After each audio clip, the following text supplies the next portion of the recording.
ചെയ്യണം. എല്ലാ പരിഹാരങ്ങളും ഉടൻ ചെയ്യണം. അവന്തികേ, നീ തോറ്റു നിൽക്കുന്ന ഈ നിമിഷം കാണാനാ ഞാനിപ്പോൾ ഇങ്ങോട്ട് നേരിട്ട് വന്നത്. എന്തായാലും നീതി നടപ്പിലായി. ഇതോടെ എല്ലാം നിങ്ങൾക്ക് തിരിച്ചു കിട്ടുമല്ലോ. All the best. എന്ത് നീതി നടപ്പായെന്നാ നിങ്ങൾ ഈ പറയുന്നേ? നഷ്ടപ്പെട്ടതല്ല ഈ വിധിയോടെ എനിക്ക് തിരിച്ചു കിട്ടുമോ? നീതി എന്ന വാക്കുച്ചരിക്കാൻ പോലും നിങ്ങൾ അർഹനല്ല. കാരണം എന്നോട് ഏറ്റവും വലിയ നീതി നിഷേധം കാണിച്ചത് നിങ്ങളാ. സച്ചി, എന്താ ഇത്?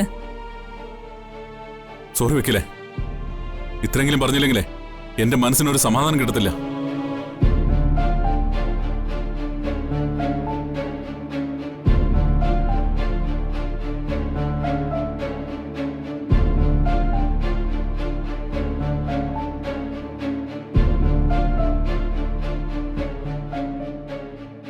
സോറി സർ, സച്ചി പെട്ടെന്ന് ഇങ്ങനെ പ്രതികരിക്കുമെന്ന് ഞാൻ ഓർത്തില്ല.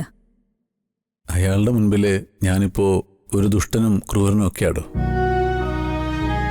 അങ്ങനൊന്നുമില്ല സർ, സച്ചി ഒരു പാവോ. കേസ് ജയിച്ചതിന്റെ എക്സൈറ്റ്മെന്റില് പെട്ടെന്ന് സാറിനെ കണ്ടപ്പോ കൺട്രോൾ പോയെന്നേ ഉള്ളൂ.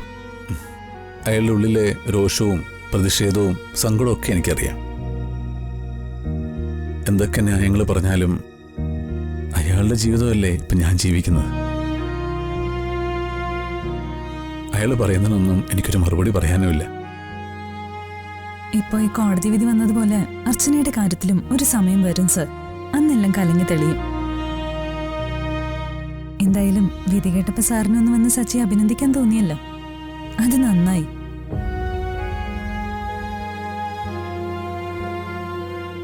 ഇനി ഞാനിവിടുന്ന് ശരിയാവില്ല.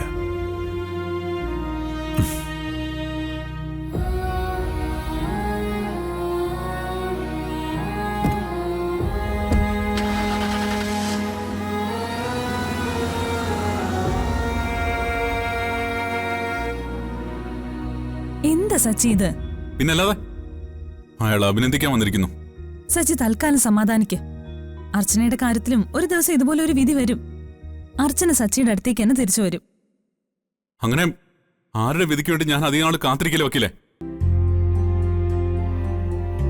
മര്യാദയ്ക്ക് പറഞ്ഞതുപോലെ ചെയ്തില്ലെങ്കിൽ എന്റെ വിധി ഞാനങ്ങ് നടപ്പിലാക്കും.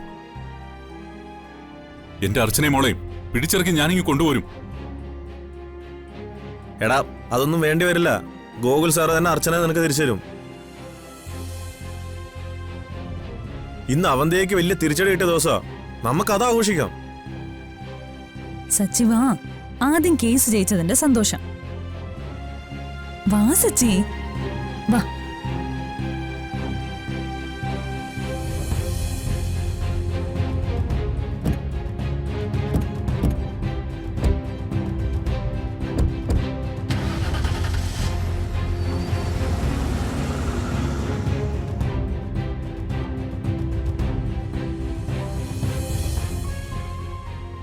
കേസ് തോൽപ്പിച്ചിട്ട് എന്നെ നിയമം പഠിപ്പിക്കാൻ വരിക. അയാളുടെ ഭാഗത്ത് ഒരു തെറ്റും ഉണ്ടായിട്ടില്ല. ആ ഡോക്യുമെന്റ്സ് എല്ലാം നഷ്ടപ്പെട്ടത് അയാളുടെ കയ്യിൽ നിന്നല്ലാന്ന്. ചോദിച്ച പണം കൊടുത്തിട്ട് അയാളെ വക്കീലാക്കി വെച്ചത്, അല്ലാതെ വെറുതെ അല്ല. മാഡത്തിന്റെ അനിയത്തിയാ നമ്മളെ ചതിച്ചത്. അത് തടയാൻ നമുക്ക് സാധിച്ചില്ല. അതിന് അയാളെ കുറ്റപ്പെടുത്തിയിട്ട് കാര്യമില്ലെന്നാ വക്കീൽ പറയുന്നത്. അയാൾ അഡ്വക്കേറ്റാക്കി വെച്ചതാ എനിക്ക് പറ്റിയ തെറ്റ്. മൂർത്തി, മാഡം, ഇനി അയാളുടെ ആവശ്യം നമുക്കില്ല.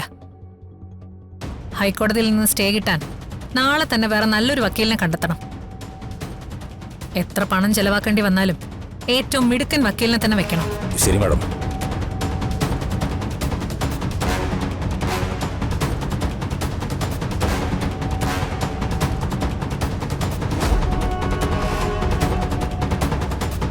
ആ, സമൃദ്ധ ഇരിക്ക്.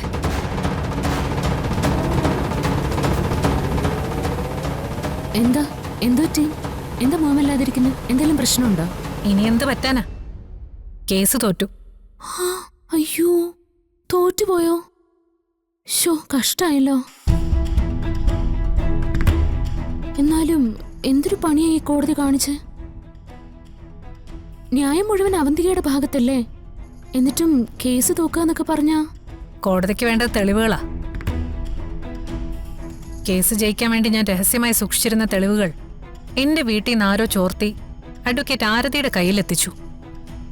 അവളത് കോടതിയിൽ എനിക്കെതിരെ ഉപയോഗിച്ചു.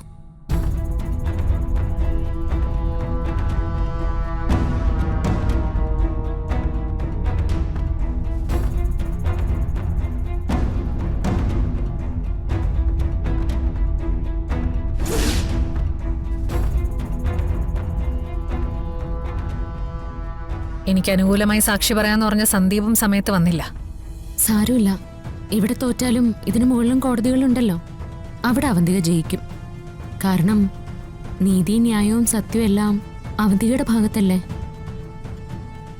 ഇതെല്ലാം ആ ജോത്സ്യം പറഞ്ഞ ദോഷങ്ങൾ കൊണ്ടാ. ആ ദോഷങ്ങളൊന്നും മാറ്റാതെ ഇനി കേസ് ജയിക്കില്ല. അയാള് പറഞ്ഞ പരിഹാരങ്ങൾ ഉടനെ തന്നെ ചെയ്യണം. എങ്കിലേ ഇനിയെങ്കിലും കാര്യങ്ങളൊക്കെ നേരെയാവൂ. അത് ചെയ്യണം. എത്രയും വേഗം ജോത്സ്യം പറഞ്ഞ പൂജകളെല്ലാം ചെയ്യണം. ഒന്നുകൊണ്ടും വിഷമിക്കണ്ട, ഞാനും അവന്തികയുടെ കൂടെയുണ്ട്. എനിക്കൊരു വിഷമവും ഇല്ല.